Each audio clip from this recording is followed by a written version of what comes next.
3, 2, 1.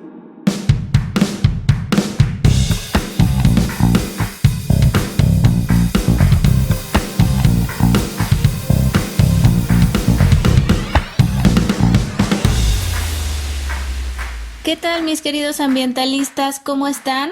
Si no hago mal mis cálculos, al día de hoy llevamos alrededor de 60 días de confinamiento y pues ya empiezan a pesar, ¿no? Deseamos que todos ustedes y sus seres queridos se encuentren sanos y salvos y que pronto podamos reincorporarnos a nuestras actividades. Yo soy Mafe Altamirano y este día junto a Yusin Méndez y Mario Villavicencio les contaremos lo que hay detrás de los residuos biomédicos y sanitarios, fundamentalmente cómo se tratan y qué implicaciones ambientales tiene todo esto. Primero, les cuento que proveniente de un hospital podemos tener a grosso modo 3 tipos de residuos. Por un lado, los no infecciosos, los infecciosos y los químicos y radioactivos. Los dos últimos, que son los infecciosos y químicos y radioactivos, son catalogados como residuos peligrosos. Cabe destacar que de acuerdo con la American Hospital Association, very well, Mr. Yo. Del total de los residuos generados por un hospital, solo alrededor del 15% son residuos peligrosos. Y aunque podrán decir, ay Mafe, pues eso es bien poquito, pues no, porque por su impacto en la salud humana y el medio ambiente, estos deben ser tratados sí o sí. Ahora bien, ¿cómo es que se tratan? Pues existen métodos químicos y físicos validados por organizaciones internacionales para reducir su peligrosidad o eliminarlos preferentemente. El Convenio de Basilea es el más antiguo en materia de residuos peligrosos y sustancias químicas y es el más empleado también en todo el mundo. Desde luego, pues México ha firmado y ratificado este convenio y ustedes seguramente saben que en la pirámide legislativa los tratados internacionales están incluso por encima de las normas, los reglamentos o las leyes que pudieran existir en nuestro país.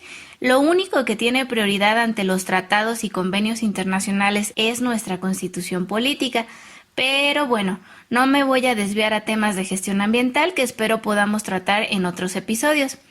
Entonces, estos métodos validados son la esterilización por vapor, la esterilización por calor seco, la desinfección o esterilización química y otros métodos como la incineración o la disposición final en vertederos especializados. Estos dos últimos se aplican ya cuando no es posible reutilizar o reciclar los desechos. Deben dejarse ya como último recurso.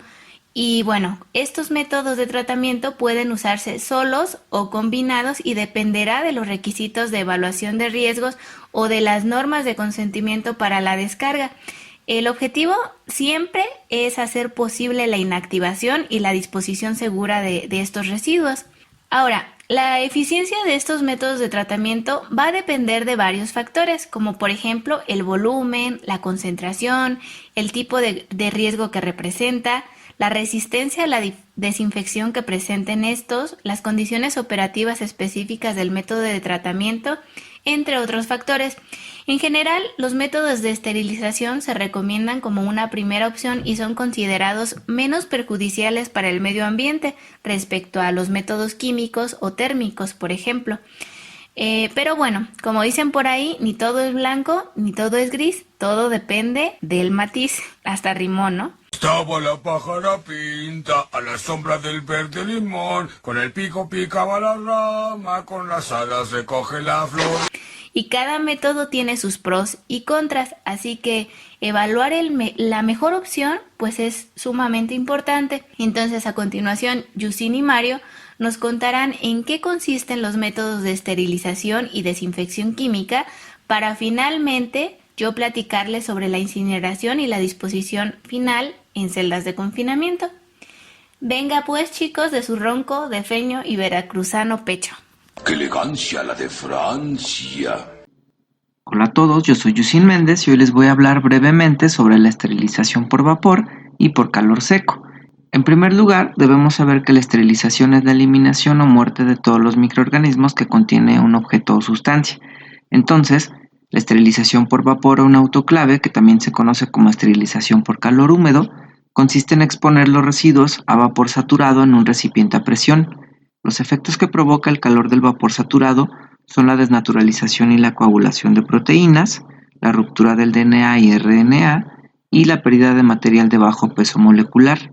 El autoclave es el equipo que comúnmente se utiliza para este proceso y en esta, a una temperatura de 121 grados Celsius, a una atmósfera de presión y más de 15 minutos, sirven para destruir organismos formadores de esporas. Sobre esto se deben tener en cuenta algunas consideraciones. En primer lugar, las autoclaves deben cumplir con los requisitos de operación y seguridad que establece la normatividad. El diseño y material de los contenedores de residuos deben permitir la penetración del vapor y estos deben ser estables y resistentes a la temperatura y presión de operación. Además deben contar con medidores que permitan la verificación de parámetros como presión, tiempo y temperatura, los cuales dependerán del volumen que se va a tratar, así como del número y tipo de organismos y de su resistencia al vapor. Además, el proceso también debe contar con un indicador biológico para saber si se alcanzaron las condiciones necesarias de esterilización, por ejemplo, algunas esporas del género Bacillus. Para cumplir con los estándares de calidad, quienes lleven a cabo la actividad deberán contar con un procedimiento establecido, el cual debe ser revisado periódicamente y también deben registrar todas las actividades relacionadas con este. También es importante mencionar que por razones estéticas puede ser necesario someter los residuos a un tratamiento adicional, por ejemplo si contienen tejidos humanos o animales. Y también es importante decir que el autoclave puede no eliminar o reducir aquellos peligros no biológicos que se deban a la presencia de agentes químicos o físicos presentes en los residuos. En el caso de la esterilización con calor seco, esta consiste en la exposición de los residuos al calor a temperatura y tiempo suficientes para garantizar la esterilización de toda la carga de los residuos. Este proceso produce la desecación de las células, efectos tóxicos por niveles elevados de electrolitos y fusión de membranas, los cuales son provocados por la transferencia de calor desde los materiales a los microorganismos que están en contacto con estos. Los equipos utilizados para esterilizar por calor seco pueden ser las estufas de esterilización y las estufas de convección forzada de aire, y estas deben tener dispositivos de control de temperatura y tiempo principalmente. La temperatura del proceso varía entre 120 y 180 grados centígrados, requiriéndose distintos tiempos de exposición, por lo que si aumenta la temperatura, disminuye el tiempo de exposición. También se debe contar con procedimientos documentados de la actividad. Y finalmente, como desventaja, se puede decir que este proceso requiere mayor tiempo de esterilización respecto al calor húmedo por la baja penetración de calor. A partir de lo que acabo de mencionar, podemos notar que estos procesos tienen un alto grado de efectividad siempre que se cumplan con todos los parámetros operativos correspondientes. Un precio razonable. Eso es todo por mi parte. Gracias por su atención. Hasta la próxima. Hola, yo soy Mario y les voy a hablar sobre la desinfección química. En el episodio anterior hablamos de la sustancia anti-COVID, que es básicamente cloro con agua y que es efectiva en los residuos en el hogar. A escalas mayores funciona de la misma forma, pero hay dos sustancias que son igual de efectivas y económicas. En hospitales se usa mayormente el óxido de etileno y el formaldehído, que son agentes químicos que poseen actividad antimicrobiana, y para esto hay que entender primero qué es un agente antimicrobiano, y es aquel que mata a microorganismos o detiene su crecimiento, y muchos de estos microorganismos son dañinos para la salud. Ahora, vamos a hablar de estas sustancias.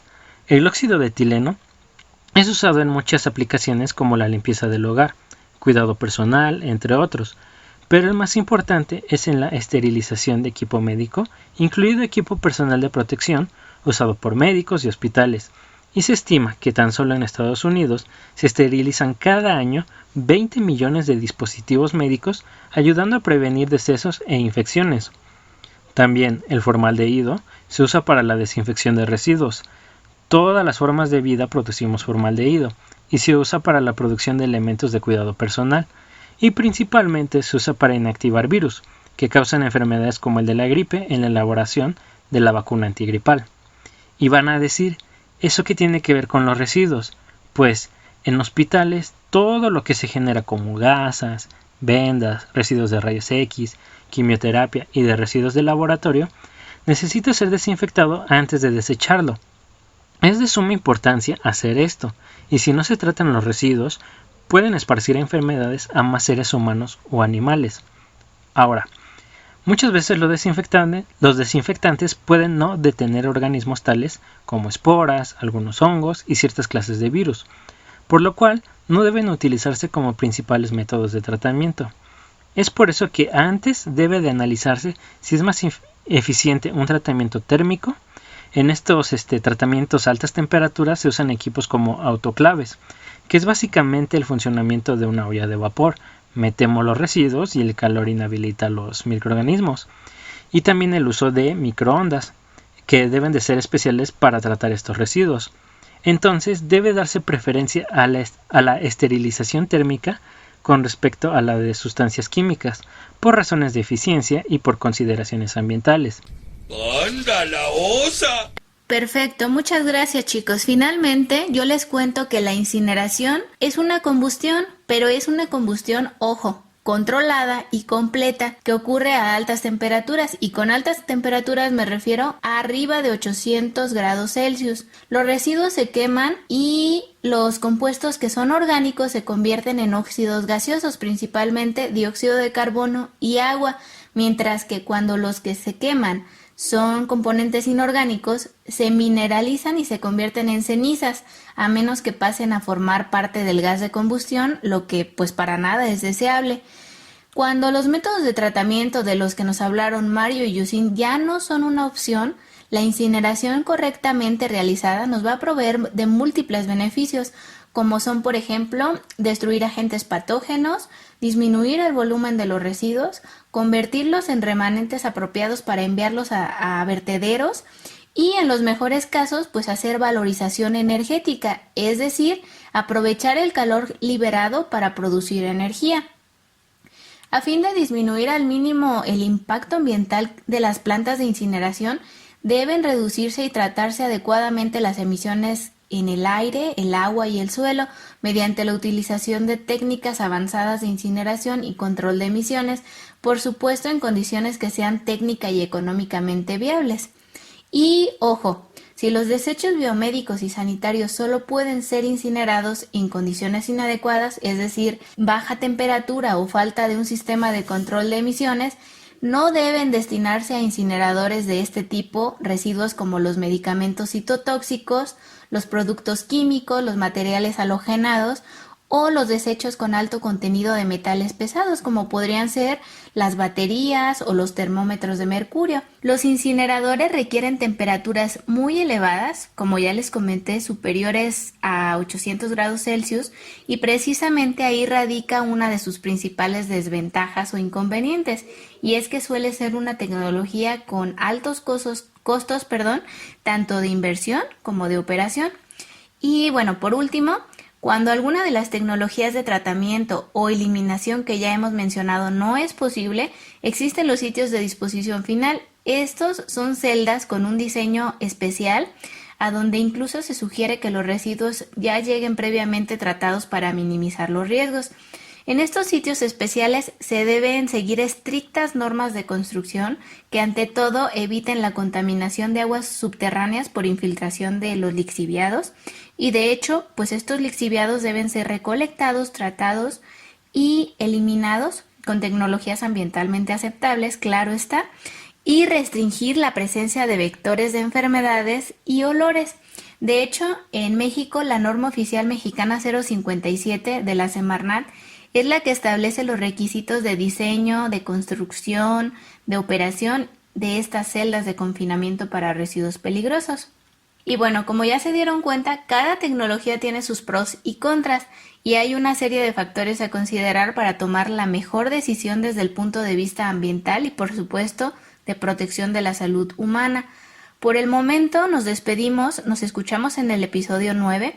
Ya estuvimos sondeando los temas que quieren escuchar y con gusto estaremos dándoles respuestas en lo subsecuente. También queremos agradecer a todos nuestros amigos que nos escuchan en todo México, Colombia, Perú, Argentina, Brasil, Estados Unidos y también hasta Alemania. Esperemos que les estén gustando nuestros podcasts y queremos mandarles un fuerte abrazo a todos ustedes. No se olviden de seguirnos en todas nuestras redes sociales. En Facebook estamos como Ingeniería Ambiental México, en Twitter e Instagram como ZVerdeMX, todo junto, y en YouTube como Zona Verde Podcast. También ahí pueden seguir nuestro podcast. Esperamos todos sus comentarios y estamos atentos a todo lo que nos publican.